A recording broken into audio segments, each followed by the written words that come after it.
In the day's other headlines, authorities in Colorado say that the 16-year-old who fired multiple shots at a high school outside Denver yesterday was radicalized by an extremist network. The shooting at Evergreen High School left 2 students wounded. Police identified the suspect as Desmond Hawley, who was a student there, saying he died of a self-inflicted gunshot. Authorities gave no further details on the relationship between the shooter and the 2 victims.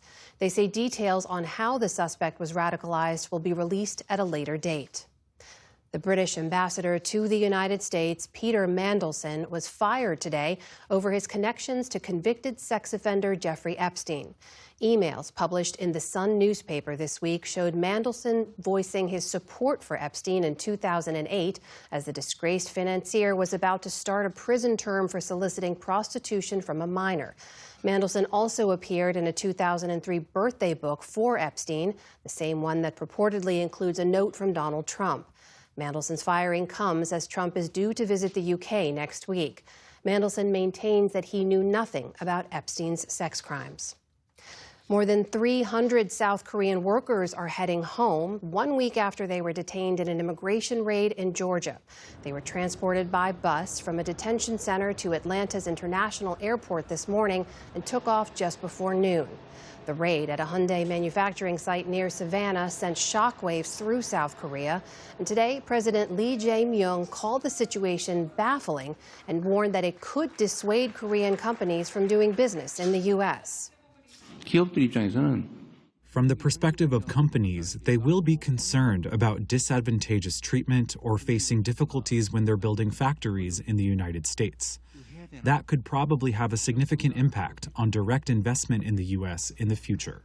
Multiple media outlets are citing South Korean officials as saying that President Trump had offered to let the workers stay in the U.S. to train American workers on those highly skilled jobs.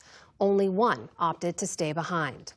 In the Middle East, Qatar's prime minister says Israel's attack this week targeting Hamas leaders in Doha, quote, killed any hope of releasing hostages held in Gaza. Today, Qatar held funerals for the 6 people killed in Tuesday's strike, including 5 lower-level Hamas members. The attack has fueled anger among Arab countries, and it comes as Israel's offensive in Gaza City intensifies. Medics say that today's strike on one of the city's refugee camps killed at least 5 people. Israel has ordered people in Gaza City to evacuate, but many say that they have nowhere to go. We are tired. We are tired. We die every second. They tell you to evacuate, but where to? Is there any space in the south? Look at the cars. How will we flee? We are dying every minute. Also today, Israeli Prime Minister Benjamin Netanyahu signed a controversial agreement to expand settlements across land in the West Bank that Palestinians want for a future independent state. At the signing, Netanyahu said, quote, there will not be a Palestinian state. This place is ours. Back in this country, Senate Republicans today changed the rules of the Senate to speed up the confirmation process for President Trump's nominees. In a party-line vote of 53 to 45, the Senate triggered the so-called nuclear option to allow the chamber to confirm nominees in groups. The move is a dramatic attempt to clear a backlog of nearly 150 nominees that are awaiting floor votes. Republicans say Democrats are holding up the process by forcing votes on each nominee. Democrats say some of Trump's appointees are, quote, historically bad. The change excludes nominations for cabinet officials, Supreme Court justices, and federal judges. The wife of former Senator Bob Menendez was sentenced to 4.5 years in prison today. Nadine Menendez was convicted in April of colluding with her husband in a bribery scheme that traded political clout for cash, gold bars, and a luxury car. In a Manhattan court today, she laid much of the blame on her husband, saying he's, quote, not the man I thought he was. Bob Menendez is currently serving an 11-year sentence for crimes including bribery and extortion. Nadine Menendez is set to report to prison next summer. And on Wall Street today, stocks jumped after the latest inflation reading fueled hopes of an interest rate cut by the Fed. The Dow Jones Industrial Average jumped more than 600 points on the day. The Nasdaq added more than 150 points. The S&P 500 closed at a new record for a 3rd straight day.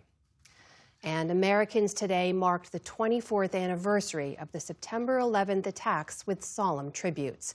At dawn, an American flag unfurled at the Pentagon to mark where American Airlines Flight 77 made impact. Hours later, at a wreath laying inside, the President and First Lady mourned the nearly 200 people killed there.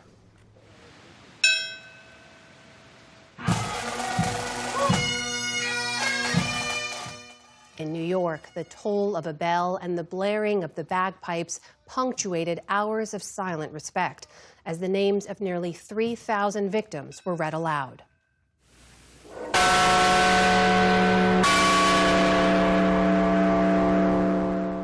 Bells also rang out in Shanksville, Pennsylvania, where Flight 93 came down after passengers and crew took action to prevent another attack. Let us all, at this moment, reflect on their actions on this very morning 24 years ago and how their sacrifice ultimately saved the lives of so many. Today's remembrances come at a challenging time for a nation that still carries the scars of 9/11, even as it battles divisions at home and tensions abroad. Still to come on the NewsHour, a farmer and factory worker discusses feeling left out of the economy and the American dream. This is the PBS NewsHour from the David M. Rubenstein Studio at WETA in Washington, and in the West from the Walter Cronkite School of Journalism at Arizona State University.